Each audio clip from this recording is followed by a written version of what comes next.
Hello friends, स्वागत है आपका बाईपी एजुकेशन ट्रिक चैनल पर। आप मेरे चैनल पे नए हैं या अभी तक आपने हमारे चैनल को सब्सक्राइब नहीं करा है तो आप नीचे रेड कलर के सब्सक्राइब बटन पे क्लिक कर लें और बराबर में बेल आइकन की घंटी है उसको भी प्रेस कर लें। इससे क्या होगा कि जब भी हम कोई भी वीडियो को अपलोड करेंगे तो उसका नोटिफिकेशन सबसे पहले आपके पास पहुँच जाएगा। ये वीडियो काफ़ी इंपॉर्टेंट वीडियो होने वाली है आपके यूपी बोर्ड के एग्ज़ाम में।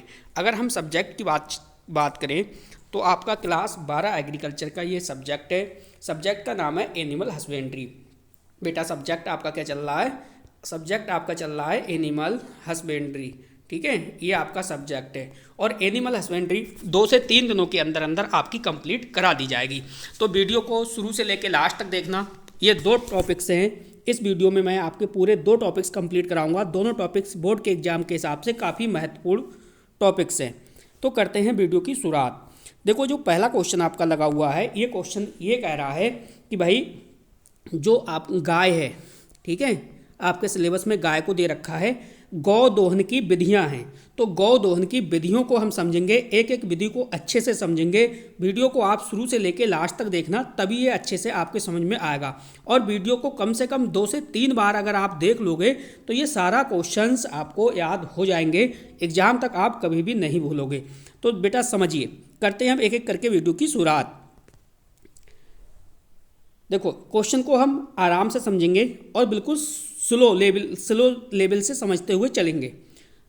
बेटा ये कह रहा है, देखो, दूध दोहने के पूर्व इस बात का निश्चय कर लेना चाहिए कि दूध दोहने वाला और गाय स्वच्छ और स्वस्थ है। दूध दोहने का स्थान और बर्तन भी साफ होना चाहिए। जैसे सपोज दैट आपके पास एक गाय है और गाय को आप क्या करने जा रहे हो? गाय से आप दूध का दोहन करने जा रहे हो, ठीक है, या कह सकते हो आप अपने लैंग्वेज में कि गाय से दूध निकालने जा रहे हो। तो आपको इस बात का ध्यान रखना है, दूध निकालने से पहले इस बात का आपको ध्यान रखना है कि भाई खुद स्वयं जो आप, जैसे मान लो आप दूध दोहने जा रहे हो तो आप और उसके साथ साथ आपके साथ साथ गाय जिससे आप दूध निकाल रहे हो, गाय भी स्वच्छ होना चाहिए और आप भी साफ स्वच्छ होने चाहिए। और स्वास्थ्य भी, जिस गाय का आप दूध निकाल रहे हो वो कैसी हो? एकदम स्वस्थ गाय हो। दूध दोहने का स्थान तथा बर्तन भी साफ होना चाहिए। जिस बर्तन में आप दूध को दू रहे हो वो बर्तन भी साफ हो और जिस स्थान पे गाय बंधी हुई है वह स्थान भी साफ स्वच्छ होना चाहिए। आगे समझिए, अगला जो पॉइंट कह रहा है आपका, अगला पॉइंट है, गाय एक अत्यंत संवेदनशील पशु है, अतः उसके साथ अत्यंत ही सावधानी, नम्रता और प्यार का व्यवहार करना चाहिए। साथ ही उसके दोहन के समय में अत्यंत नियमितता रखनी चाहिए, तभी वह पूरा दूध देगी। हमारे देश में दूध दोहने का कार्य अधिकांशतः हाथ से किया जाता है, जबकि विदेशों में दूध दोहने का कार्य मशीनों द्वारा किया जाता है। बिल्कुल सही है। अगर हम अपने भारत देश की बात करें तो भारत देश में दूध दोहने का जो कार्य है, दूध को जो लोग दूहते हैं जैसे हम और आप, तो वो अधिकांश हाथ के द्वारा दूध को निकालते हैं, हाथ से। जबकि अगर अदर कंट्रीज की बात करें, बेटा विदेशों की बात करें, तो इसमें जो दूध है उसको, गाय के दूध को मशीनों के माध्यम से निकाला जाता है। ठीक है, अब मान लो किसी की डेयरी है और डेयरी पे बहुत सारे पशु हैं, जैसे 20 पशु हैं, तो भैया उसे तो एक आदमी तो दू नहीं पाएगा, तो वहाँ पे और सारे वर्कर रखने पड़ेंगे, वर्कर्स होंगे, वो सब दुएंगे। लेकिन फिर भी ये हाथ के माध्यम से कंट्रोल नहीं होता है, तो भाई विदेशों में क्या है, देखिए मशीनों का द्वारा दूध को निकाला जाता है। अब हम एक एक विधि को समझेंगे। तो बेटा वीडियो को लाइक नहीं करा है, वीडियो को लाइक कर दीजिए और वीडियो की लिंक को अपने सभी दोस्तों में शेयर कर दीजिए ताकि घर बैठे आप अच्छी से तैयारी अपनी कर सको। बेटा ये हेडिंग है, देखिए, गौ दोहन की निम्नलिखित विधियां हैं। तो गौ दोहने की जो निम्नलिखित विधियां हैं उन्हीं विधियों को हम एक एक करके यहाँ पे समझेंगे, जिसमें बेटा पहली जो विधि है आपकी वो है अंगूठा दबाकर दूध दोहना। जैसे कोई भी गाय है, जिस गाय को आप दूहने जा रहे हो, ठीक है, तो आप अंगूठा दबाकर दूध निकालते हो, किससे? थन से। वही हम इसमें समझने वाले हैं। देखो देहात का मतलब है, ये गांव की बात हो रही है। देहात में यह विधि सबसे अधिक अपनाई जाती है। इस विधि में अंगूठे को दबाकर और थन को चारों उंगलियों और मुड़े हुए अंगूठे के बीच में दबाकर दूध निकाला जाता है। इसका आगे डायग्राम भी बताएंगे आपको कि इसका डायग्राम कैसा है, ठीक है, जिससे कि आपकी समझ में आ जाएगा। बस अभी आप थ्योरी को समझिए। थ्योरी को जब समझ जाओगे तो डायग्राम भी, इमेज भी आपको दिखाऊंगा मैं आगे चल के। तो आपने क्या समझा, यानी देहात में यह विधि सबसे अधिक अपनाई जाती है। कौन सी? अंगूठा दबाकर दूध निकालना। इस विधि में आपको बताया गया है कि अंगूठे को दबाकर और थन को चारों उंगलियों और मुड़े हुए अंगूठे के बीच में दबाकर दूध निकाला जाता है। यह विधि अत्यंत त्रुटिपूर्ण और पशुओं के लिए हानिकारक तथा कष्टदायक होती है। तो ये इस विधि से क्या हो रहा है, इस विधि को समझ लो बेटा। ये विधि है अत्यंत त्रुटिपूर्ण है और पशुओं के लिए क्या है, हानिकारक है, और साथ में उसके साथ साथ में कष्टदायक भी है। आगे समझिए, आगे देखिए, इसमें लिखा है इस विधि में पशु के थन पर मुड़े हुए अंगूठे का बहुत अधिक दबाव पड़ता है और पशु जो है वो कष्ट का अनुभव करता है, जिससे वह सारा दूध नहीं उतारता। इस विधि से लंबे समय तक दोहन करने पर पशु के थन पर गांठें भी पड़ जाती हैं, अतः दूध दोहने की इस विधि को नहीं अपनाना चाहिए। इस विधि को नकलिंक भी करते हैं। इस विधि को क्या कहते हैं? नकलिंक भी कहते हैं। ये विधि पशुओं के लिए काफ़ी हानिकारक है, इसलिए इस विधि से दूध को नहीं दोना चाहिए, दूध नहीं निकालना चाहिए। ये देखो है बेटा, अंगूठा दबाकर दूध को निकालना। देखो किस प्रकार से ये देखिए थन है, और इसे किस प्रकार से अंगुलियों की सहायता से दबाया जा रहा है, अंगूठे की सहायता से दबाया जा रहा है। काफ़ी दबाव पड़ता है। जब काफ़ी दबाव पड़ता है थन पर, तो देखिए इससे क्या होगा भाई, पशु को क्या होता है, कष्ट होता है।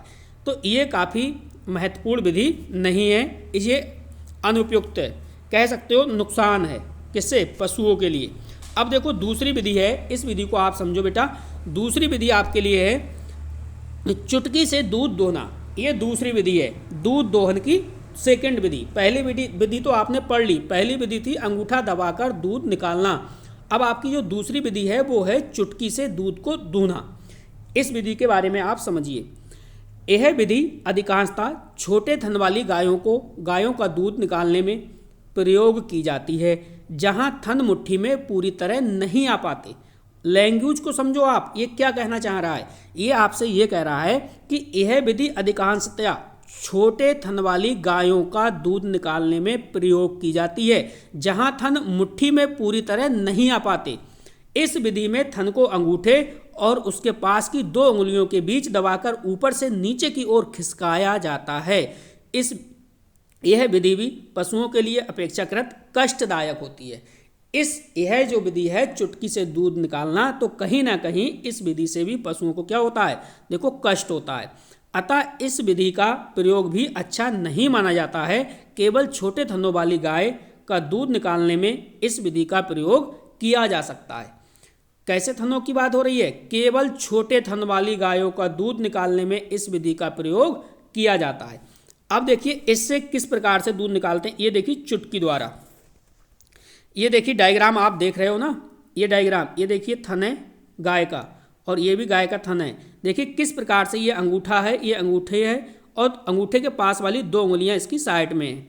ठीक है, ये देखिए चुटकी के माध्यम से दूध को निकाला जा रहा है। ये लिखा है देखिए, चुटकी से दूध को निकालना। तो ये 2 विधियां आपने पढ़ ली। अब देखिए तीसरी विधि आपके सामने है, इसे भी समझिए। तीसरी विधि क्या कह रही है? देखो तीसरी विधि वाली ये हेडिंग है आपकी। तीसरी विधि है चारों उंगलियों और हथेली के बीच में थन को दबाकर दूध दोहना, या मुट्ठी विधि अथवा पूर्ण हस्त विधि। इसके माध्यम से दूध को दोगे तो क्या इफेक्ट पड़ेगा, इसे समझिए। गौ दोहन की यह सबसे अच्छी विधि है। देखो ये गौ दोहन की सबसे बेस्ट विधि है, सबसे अच्छी विधि है। इस विधि में दोनों हाथों से पूर्ण मुट्ठी का प्रयोग करके दूध निकाला जाता है और 2 थनों से क्रमशः दूध की धार, आगे समझिए, आगे देखिए, हम आपके डायग्राम को बाद में समझेंगे, पहले इसकी थ्योरी को समझिए, आप कंप्लीट करिए। निकाली जाती है या निकलती जाती है। इस विधि में पशु अपने बच्चे को दूध पिलाने के समान सुख का अनुभव करता है और सारा दूध उतार देता है। ठीक है, आगे समझिए। इसमें इस विधि में पूरे थन पर समान दबाव पड़ता है। जो ये वाली विधि है थन को मुट्ठी में दबाकर दूध निकालना, इस विधि में क्या होता है, जो थन होता है गाय का, उस पूरे थन पर समान दबाव यानी बराबर एक समान दबाव पड़ता है। जब एक समान दबाव पड़ेगा तो आपको पता है कभी भी थन गाय के हैं, कभी भी थन खराब होने का डर नहीं रहेगा। जैसे आपने पिछली वाली विधि में देखा था, अगर आप ज़्यादा डट के दूध को दबाते थे तो उसमें क्या होता था, दूध में उसके थन में गांठें पड़ जाती थी। चलिए अब इसके बेटा डायग्राम को समझेंगे। देखो इसका डायग्राम थोड़ा सा जूम करते हैं। ये डायग्राम है, समझिए। थन को मुट्ठी में दबाकर दूध निकालना। जैसे देखिए गाय का थन आपको स्पष्ट नहीं दिखता होगा, लेकिन जो ये मुट्ठी है, ये इस मुट्ठी से जो गाय का थन है उसको दबाया हुआ है पूर्ण रूप से। थन को मुट्ठी में दबाकर दूध निकालना ये सबसे उपयुक्त विधि है, क्योंकि इससे जो गाय का थन होता है, ये जो गाय का थन है, इस पे पूर्ण बराबर दबाव पड़ता है पूरे थन पर। ठीक है, अगली विधि के बारे में समझेंगे। अगली विधि क्या है, देखो। अब जो नेक्स्ट विधि है वो है, देखिए, मशीन के द्वारा दूध निकालना। देखो अभी तक आपने वीडियो को लाइक नहीं करा है तो जल्दी से वीडियो को लाइक कर दीजिए और वीडियो की लिंक को अपने सभी दोस्तों में शेयर भी कर दीजिए, ताकि घर बैठे हर स्टूडेंट अपनी अच्छे से तैयारी कर सके। ये एनिमल हस्बेंड्री चल रही है, क्लास 12 एग्रीकल्चर का सब्जेक्ट है एनिमल हस्बेंड्री। अब एनिमल जो हस्बेंड्री है उसकी लगभग 2 से 3 दिन के अंदर अंदर आपकी इसकी क्लास जो है वो कंप्लीट हो जाएगी। अब इसकी एनिमल हस्बेंड्री की कोई भी क्लास नहीं चलेगी, क्योंकि ये एनिमल हस्बेंड्री पूर्ण रूप से कंप्लीट हो जाएगी। लगातार 2 से 3 दिन मैं आपको कंप्लीट करा दूंगा। काफ़ी वीडियो बन चुकी हैं, लगभग 12 से 13 पार्ट तो हो ही जाएंगे, 13 से 14 भी हो सकते हैं। ठीक है, लगभग 8 पार्ट में बना चुका हूँ, 8 5 13 पार्ट में पूरी कंप्लीट करा दूंगा। टोटल पार्ट्स आपको 13 देखने हैं, ठीक, थ्योरी वाले। तो चलिए मशीन द्वारा समझते हैं, मशीन द्वारा दूध को कैसे निकालते हैं। इस विधि का प्रयोग बड़ी बड़ी और उन्नत दुग्धशालाओं में किया जाता है, जहाँ पर डेयरी है वहाँ पे किया जाता है, जहाँ पर पशुओं की संख्या अधिक हो, कुशल ग्वालों का अभाव हो। देखो यहाँ पे कुशल ग्वालों यानी गाय को चराने वाला यानी गाय को पालने वाला क्या कहा जाता है, ग्वालों के नाम से पुकारा जाता है, तथा ग्वालों की मजदूरी अधिक हो।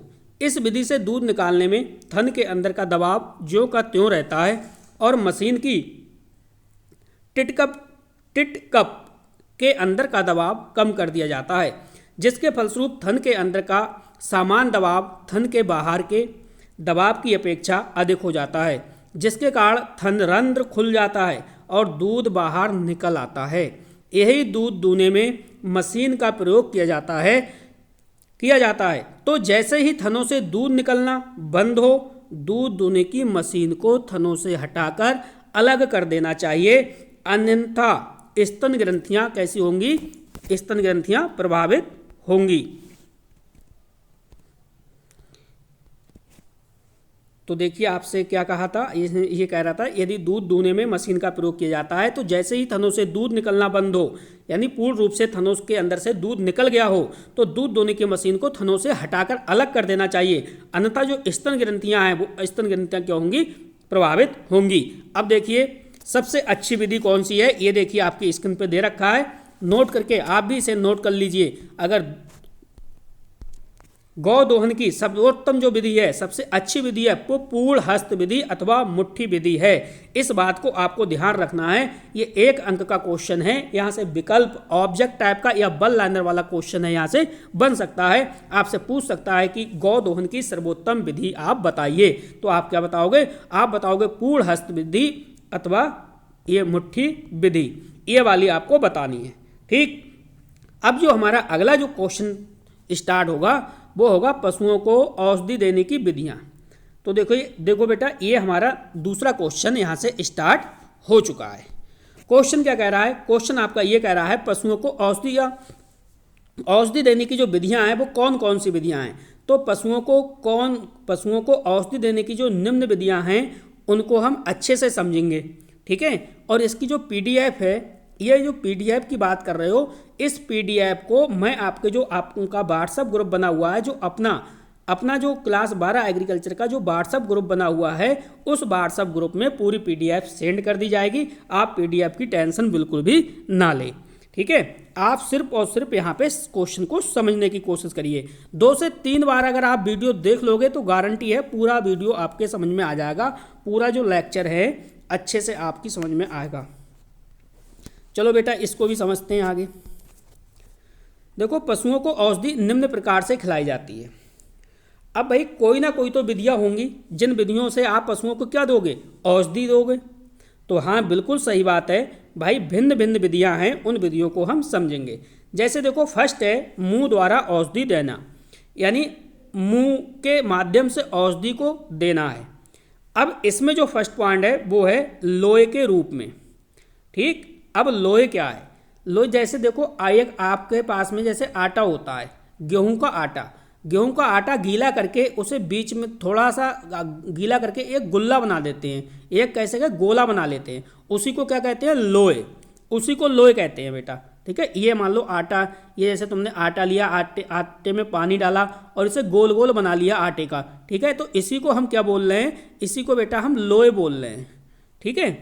तो ये हेडिंग है आपकी पहली, इसको समझिए आप। अगर मान लो आपको किसी भी पशु को कोई औषधि देनी है तो वो लोहे के रूप में भी दे सकते हो। जैसे इसके बारे में थोड़ा सा समझिए आप, तब आपके समझ में अच्छे से आ जाएगा। देखो लोहे अथवा गोले के रूप में औषधि केवल बड़े पशुओं को खिलाई जाती है। जो पशु बड़े हैं, जैसे बड़े का मतलब है ऐसे समझ लो 5 वर्ष से जो पशु बड़े हैं उस हिसाब से, ठीक है। बड़े जो पशु होते हैं वो उनके लिए खिलाई जाती है। लोहे अथवा गोले के रूप में औषधि केवल बड़े पशुओं को खिलाई जाती है।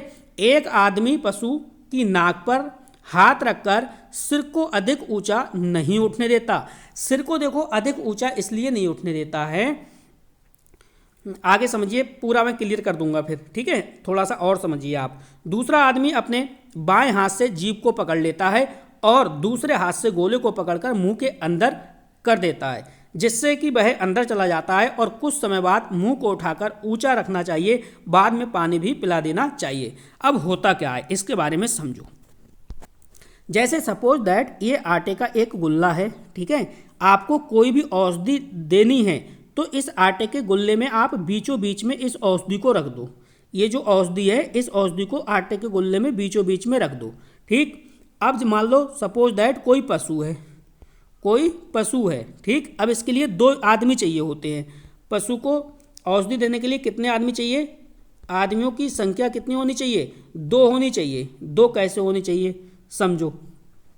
देखो एक आदमी जो होगा वो पशु की नाक तथा नाक पर हाथ रखकर सिर को अधिक ऊंचा उठाने देगा, यानी जो पशु होगा इसके जो एक प्रकार से कह सकते हो इसके सिर को ऊपर उठने देगा, काफ़ी ऊपर उठा लेगा। ऊपर उठाने पे जो दूसरा आदमी होगा वो पशु का जो मुख है उसके मुख में इस गुल्ले को दे देगा, इस वाले या गुल्ले को दे देगा और भली प्रकार से उसका सिर नीचे नहीं होने देगा, उसका सिर ऊपरी उठे रहने देगा, जिससे कि वो अच्छे से इस गुल्ले को पचा ले और अपने अंदर पेट के अंदर चला जाए और फिर उसे आराम से पानी पिला देगा, ठीक है। अगर ऐसा नहीं करना है, जैसे मान लो कोई भी आपने ये गोला औषधि वाला गोला है जानवर को दे दिया, अब जानवर को देने के बाद आपने जानवर को छोड़ दिया, तो जब वो सिर नीचे करेगा तो वो हो सकता है सिर नीचे करने पर गोला जो है वो उसके मुंह से नीचे गिर जाए, तो इससे जो है वो आपकी दवा खराब होगी। तो आपको मुख जो है पशु का नीचे नहीं होने देना है। तो ये वाली विधि थी। सेकेंड है गोली के रूप में, इसको समझो आप। देखो गोली के रूप में गोली को जीभ के ऊपर रखकर मुंह बंद कर दिया जाता है। क्या कहा जा रहा है आपसे, अगर मान लो कोई भी पशु है और उसको आप मेडिसिन के रूप में यानी गोली इस प्रकार से खिला रहे हो तो आपको ये बात ध्यान रखनी है, गोली को जीभ के ऊपर रखकर मुंह बंद कर दिया जाता है जिससे कि वह रोगी पशु द्वारा सटक ली जाए। गोली को गोश्त के टुकड़े में बंद करके भी खिलाया जा सकता है। कुत्तों व बिल्लियों को दवा गोलियों के रूप में खिलाई जाती है। थर्ड हेडिंग समझो आप। थर्ड है देखिए कैप्सूल के रूप में, ठीक है। कड़वी या अरुचिकर औषधि को निर्माता जिलेटिन के बने थैलों में बंद कर देते हैं जिन्हें कैप्सूल कहते हैं। यह उसी प्रकार खिलाए जाते हैं जैसे गोले खिलाए जाते हैं। तो ये भी उसी प्रकार से खिलाए जाते हैं जैसे गोले खिलाए जाते हैं, आपको पता है अभी खिलाया है गोला। नेक्स्ट है द्रव रूप में नाल या बोतल द्वारा। देखिए लिक्विड के फॉर्म में भी दवा को दिया जा सकता है, जिसमें नाल के माध्यम से, गोले रूप में नाल, या आप कह सकते हो बोतल के द्वारा। समझो, इस ढंग से प्रायः बड़े पशुओं को दवा पिलाई जाती है। यह नाल बॉक्स या एल्यूमिनियम की बनी होती है। इस प्रकार से कुछ कुछ बनी होगी, इस प्रकार से आकार होगा, और इसमें दवा को लिक्विड फॉर्म में डाल दिया जाएगा, और ये चीज़ जो है ये वाली, ये पशु के मुंह में के अंदर डाल दी जाती है। ठीक है, ऊपर सिर पशु का उठा करके, ये वो चीज़ है।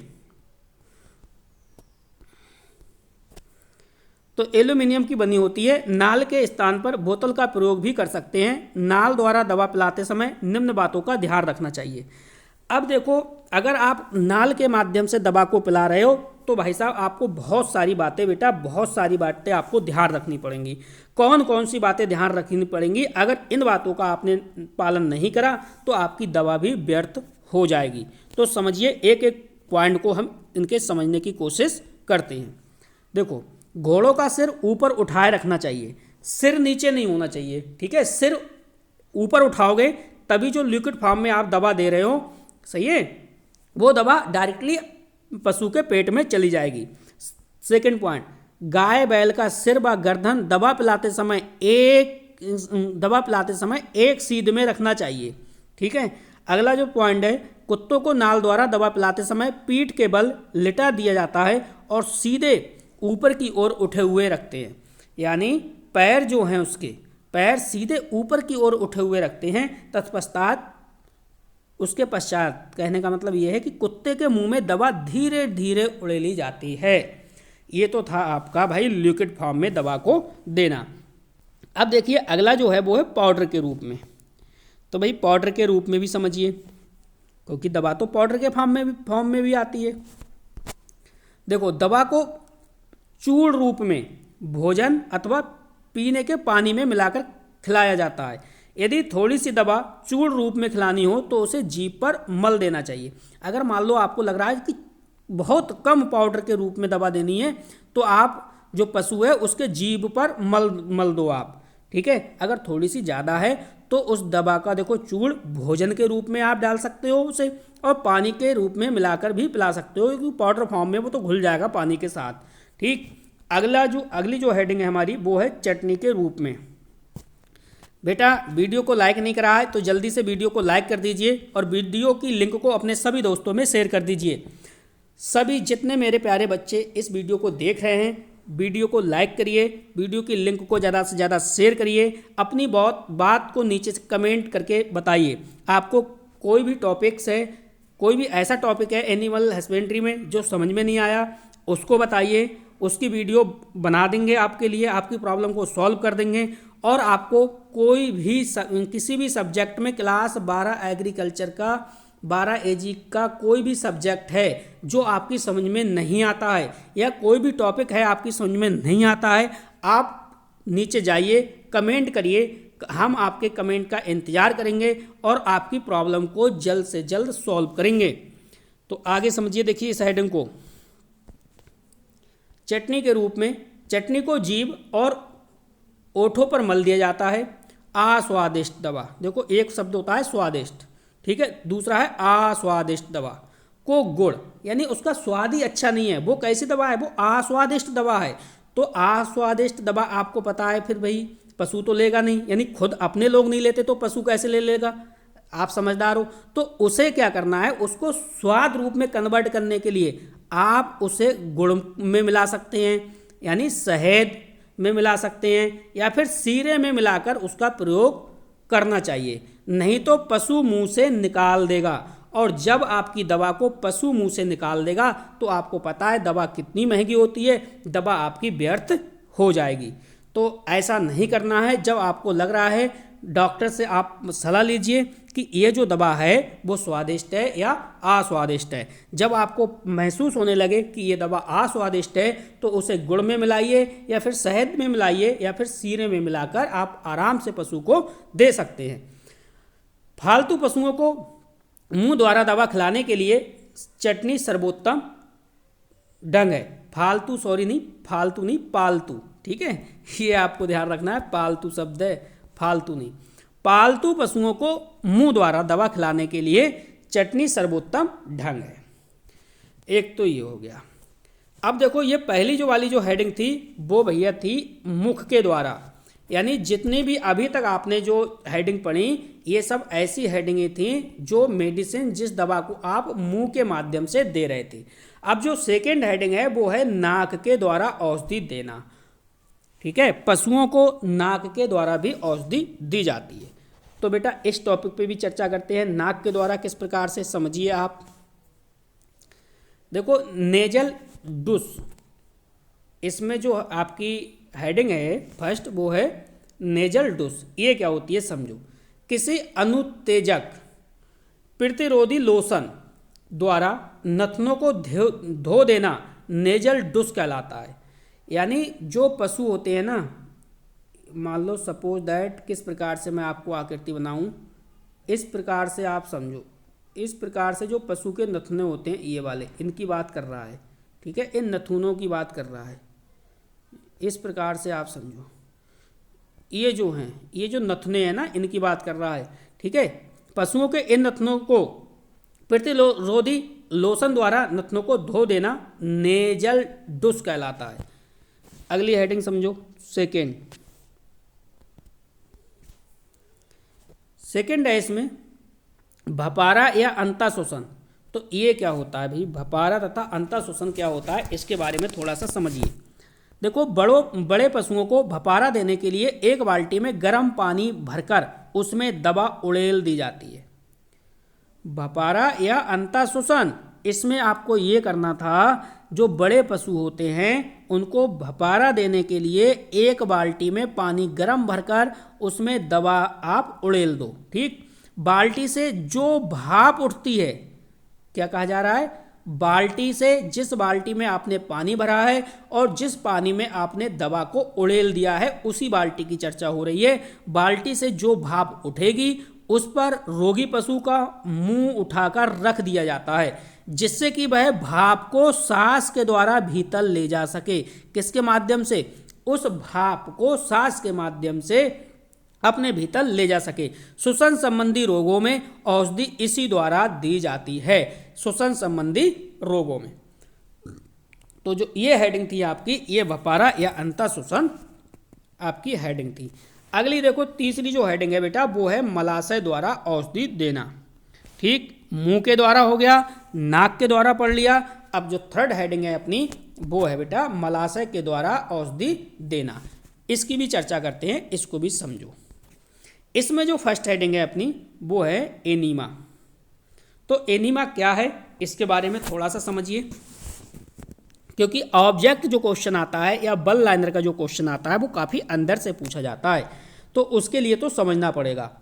देखो तरल पदार्थों को, तरल का मतलब है कोई भी चीज़ लिक्विड फॉर्म में है, जैसे जल के फॉर्म में है, इस प्रकार से समझिए, लिक्विड फॉर्म में है।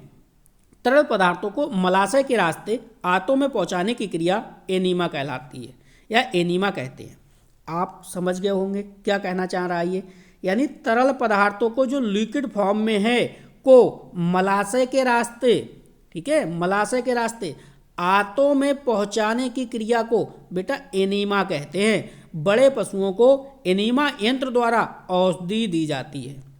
किसके माध्यम से औषधि दी जाती है, एनीमा यंत्र के माध्यम से। और एनीमा यंत्र के माध्यम से आपको पता है मलाशय के रास्ते से आंतों में पहुंचाने की क्रिया एनीमा कहलाती है। मलाशय के रास्ते से ये दवा पहुंचाई जाती है जानवरों के आंतों में। छोटे जानवरों को एनीमा सीरीज द्वारा औषधि दी जाती है। छोटे जानवरों के लिए ये एनीमा उपयुक्त नहीं है, इसके लिए आपको पता है मलाशय के रास्ते से नहीं दी जाती है। मलाशय के रास्ते से सिर्फ और सिर्फ बड़े पशुओं को दी जाती है, जबकि छोटे पशुओं को जो एनीमा है वो सिरिंज के द्वारा दी जाती है। ये तो हो गया एनीमा। अब आप समझ गए होंगे एनीमा क्या होता है। अगली जो हेडिंग है वो है, अगली हेडिंग समझिए, सपोजिटरी। सपोजिटरी क्या है इसके बारे में समझो। यह तिकोनी शक्ल की होती है। कैसी शक्ल की होती है, ये तिकोनी शक्ल की होती है। इसे मलाशय में प्रविष्ट करा के दवा अंदर पहुंचाई जाती है। तो ये भी आपको पॉइंट ध्यान रखना है। अगला समझिए, अगली जो हेडिंग है बेटा वो है शरीर के बाहरी अंगों पर दवा लगाना। ये चौथा पॉइंट है, चौथी हेडिंग आपकी चल रही है ये, शरीर के बाहरी अंगों पर दवा लगाना। तो इसके बारे में भी समझते हैं। देखो फर्स्ट हेडिंग है इसमें पुलटिस बांधना। क्या है? पुलटस बांधना। ये क्या होता है? पुलटिस बांधना क्या होता है? चलिए इसके बारे में समझने की कोशिश करते हैं। देखो बेटा यहाँ पे अलसी जई अथवा गेहूं की भूसी में दवा मिलाकर उसे गर्म पानी के साथ उबालकर लेही तैयार कर ली जाती है और जिस भाग पर पुलटिस बांधनी हो उस पर तेल लगाकर पुलटिस को इतना गर्म बांधना चाहिए जिससे कि शरीर सहन कर सके। पुलटिस बांधने से दुखते हुए भाग का दर्द कम होता है और शांति मिल जाती है। ये मतलब पट्टी है, इस प्रकार से समझ लीजिए आप अपनी लैंग्वेज में। ठीक है, देखो कह रहा है अलसी जई अथवा गेहूं की भूसी में दवा मिलाकर उसे गर्म पानी के साथ उबालकर लेही तैयार कर ली जाती है और जिस भाग पर पुलटिस बांधनी होती है उस पर तेल लगाकर पुलटिस को इतना गर्म बांधना चाहिए जिससे शरीर सहन कर सके। पुलटिस बांधने से दुखते हुए भाग का दर्द कम हो जाता है और शांति भी मिलती है। नेक्स्ट, कमेंट करिए बेटा वीडियो आपको पसंद आ रही है या नहीं। जितने भी मेरे प्यारे स्टूडेंट देख रहे हैं सभी स्टूडेंट कमेंट करिए वीडियो आपको कैसी लग रही है, वीडियो में आपको समझ में आ रहा है या नहीं आ रहा है ये भी आप बताइए। नेक्स्ट है सिकाई करना। देखो दुखते भाग की गर्म पानी से सिकाई करना चाहिए। जो भी पशु का पार्ट है, यानी पार्ट का मतलब है कोई भी अंग हो सकता है। ठीक है, दुखते भाग की गर्म पानी से सिकाई करना फोमेंटेशन कहलाता है। क्या कहलाता है? फोमेंटेशन कहलाता है। फोमेंटेशन करने के लिए दवा डाले गए पानी में कपड़ा या रुई भिगोकर उसे दुखते भाग पर निचोड़ देते हैं। पानी का ताप लगभग 44.3 डिग्री सेंटीग्रेड, कितना? 44.3 डिग्री सेंटीग्रेड होना चाहिए। सूखे फॉर्मेंटेशन के लिए बोतल में गर्म पानी भरकर उस दुखते हुए भाग पर घुमाते हैं। क्या करते हैं बेटा? दुखते हुए भाग पर घुमाते हैं। कभी कभी कपड़ा अथवा रुई को निचोड़कर उसे दुखते भाग पर पट्टी द्वारा भी बांध देते हैं। अगली हेडिंग समझो। अगली हेडिंग है स्नान करना। क्या लिखा है? स्नान करना। इसके बारे में समझिए। स्नान सारे शरीर पर कराया जा सकता है अथवा किसी अंग विशेष का, घोड़े गाय बैल इत्यादि में किसी विशेष का भाग ही स्नान कराते हैं। किसी विशेष भाग का ही स्नान कराते हैं। पूरी बात को ध्यान से समझिए क्या कहा जा रहा है। देखो आप देख रहे हो वाईपी एजुकेशन ट्रिक चैनल, इस बात का आपको ध्यान रखना है। वाईपी एजुकेशन ट्रिक चैनल पर ही सारे वीडियो आपको मिलेंगे। सब्जेक्ट बाय सब्जेक्ट मैंने प्लेलिस्ट बना दी है, चाहे क्लास 11 एग्रीकल्चर हो चाहे क्लास 12 एग्रीकल्चर हो। आप वाईपी एजुकेशन ट्रिक चैनल को सर्च करिए और प्लेलिस्ट पर जाइए। आप पूरे सब्जेक्ट को सीरियल बाय सीरियल मैंने वीडियो अपलोड कर दिए हैं। सभी वीडियो पब्लिक हैं, कोई भी चार्ज नहीं है। आराम से फ्री में वहीं से पढ़ सकते हैं आप और अपनी बेहतर तैयारी कर सकते हैं। तो इस बात को फिर से ध्यान से समझो आप। स्नान करना, स्नान सारे शरीर पर कराया जा सकता है अथवा, एक बात समझ गए आप, जो पशु को स्नान कराना है तो पूरे शरीर पर भी स्नान कराया जा सकता है अथवा, देखो यहाँ पे लगा है अथवा, किसी अंग विशेष का कोई भी बॉडी का एक अंग है उस विशेष अंग का भी आप स्नान करा सकते हो। घोड़े गाय बैल इत्यादि में किसी विशेष भाग का ही स्नान कराते हैं, जैसे खुरपका मुंहपका रोग में पैरों का स्नान। कुत्ते को पूरा स्नान कराया जाता है। स्नान निम्न प्रकार का होता है। तो कौन कौन से प्रकार का स्नान होता है बेटा, इसको भी समझिए। जैसे ठंडे पानी द्वारा स्नान, सेकंड पॉइंट है गर्म पानी द्वारा स्नान, थर्ड पॉइंट है आपका औषधि युक्त पानी द्वारा स्नान, यानी पानी के अंदर कोई भी औषधि मिली हुई है उसके माध्यम से भी स्नान कराना। बाष्प स्नान और वायु स्नान। तो ये तो हो गई स्नान कराने के प्रकार। अगली जो हेडिंग है आपकी वो है डुबोना। तो इसके बारे में समझो। डुबोना देखो, गंधक, आर्सेनिक आदि बैक्टीरिया यानी जीवाणुनाशक औषधियों के घोल में परजीवियों को नष्ट करने के लिए कराए गए स्नान को डुबोना या डिप कहते हैं। नेक्स्ट है लेप लगना। तो लेप लगना क्या है? देखो, घावों पर मरहम, मान लो कोई भी पशु है उसके किसी भी अंग विशेष पर कोई घाव है, तो उन घावों पर मरहम, लिनीमेट या तेल लगाने का लेप करना कहते हैं। लेप करना कहते हैं, यही है। नेक्स्ट है धार मारना। तो धार मारना क्या है, इसके बारे में समझिए आप।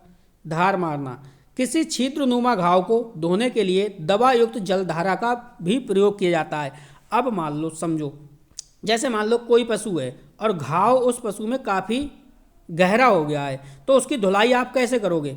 तो भाई किसी की यंत्र की सहायता से आप इस प्रकार का प्रेशर मारोगे कि जो अंदर तक का ये घाव है ये धुल जाए। तो यही है धार मारना। किसी छिद्रनुमा घाव को धोने के लिए दवा युक्त जलधारा का प्रयोग किया जाता है। नेक्स्ट है मुंह धोना। तो मुंह धोना के बारे में समझिए। मुंह धोना मुंह के संक्रमण से बचाव या चिकित्सा के लिए दवा को विलयन के रूप में मुंह को धोने या कुल्ले कराने के रूप में भी करते हैं। तो ये भी बिल्कुल सही बात है। मुंह के संक्रमण से बचाव या चिकित्सा के लिए दवा को विलयन के रूप में मुंह को धोने या कुल्ले कराने के रूप में भी प्रयोग करते हैं। नेक्स्ट पॉइंट अगला है मालिश। अगली हेडिंग क्या है? मालिश। तो कुछ दवाओं जैसे आयोडीन, जिंक तथा लाल मलहम का प्रयोग दर्द या सूजन युक्त स्थान पर मालिश के रूप में किया जाता है। यह दवाएं त्वचा द्वारा यानी स्किन के माध्यम से, स्किन द्वारा अवशोषित कर ली जाती हैं। इससे पशु को काफ़ी आराम मिलता है। जैसे कि मान लो मनुष्य के मालिश की जाती है आयोडेक्स, मान लो उस हिसाब से। नेक्स्ट है वो है सुई द्वारा औषधि देना। तो सुई के माध्यम से यानी इंजेक्शन के माध्यम से आप किस प्रकार से औषधि दोगे, तो उसके बारे में थोड़ा सा आप समझिए। औषधि का शीघ्र प्रभाव पहुंचाने के लिए सुई द्वारा शरीर के अंदर दवा पहुंचाई जाती है। सुई के माध्यम से जल्द जो बॉडी के अंदर दवा है वो पहुंचाने का कार्य किया जाता है। यह 3 प्रकार से हो सकता है। तो 3 प्रकार से हो सकता है। तो पहला प्रकार समझो आप। पहला प्रकार है इसमें, वो है त्वचा के अंदर सुई लगाना। क्या है? त्वचा के अंदर सुई लगाना। इस बात को समझना है आपको। आपसे पॉइंट कह रहा है बेटा त्वचा के अंदर सुई लगाना। देखो, घोड़ा और गाय बैल में यह सुई गर्दन पर लगाई जाती है। कुत्तों में यह सुई जांघ में लगाई जाती है। सुई लगाने से पहले उस स्थान के बाल काटकर वहाँ टिंक्चर आयोडीन लगा दी जाती है। तत्पश्चात इसके बाद बाएं हाथ के अंगूठे और अंगुली के बीच में खाल की एक परत को दबाकर सुई को कुछ तिरछा करके लगा दिया जाता है और सिरिंज की दवा धीरे धीरे अंदर कर दी जाती है। ये है त्वचा के अंदर सुई लगाना। सेकेंड हेडिंग है इसमें मांसपेशी के अंदर सुई लगाना। चलिए, तो मांसपेशी के अंदर सुई लगाना, इस बात को समझिए आप। ठीक, देखो, यह पशुओं के चूतड़ पर लगाई जाती है। निर्दिष्ट स्थान के बाल काटकर वहां टिंक्चर आयोडीन लगा देना चाहिए और सुई को मांसपेशी में गहरा घुसेड़कर दवा अंदर कर देनी चाहिए। यह है मांसपेशी के अंदर सुई लगाना। तो बेटा इस वीडियो में इतना ही था। जल्दी से कमेंट करके बताइए आपको ये वीडियो कैसी लगी। अगर आपको एनिमल हस्बेंड्री के अंदर कोई भी शिकायत है, मैं आपको फिर बता रहा हूँ, आपका सब्जेक्ट चल रहा है एनिमल हस्बेंड्री, और आपको एनिमल हस्बेंड्री के अंदर कोई भी शिकायत है, कोई भी कन्फ्यूजन है, कोई भी आपका क्वेश्चन छूट रहा हो, तो जल्दी से कमेंट करिए और कमेंट करिए। मैं आपके कमेंट का इंतजार करूँगा और आपकी हर प्रकार की प्रॉब्लम को सॉल्व करूँगा। तो बस बेटा इस वीडियो में इतना ही था। वीडियो देखने के लिए आपका बहुत बहुत धन्यवाद। मिलते हैं नेक्स्ट वीडियो में।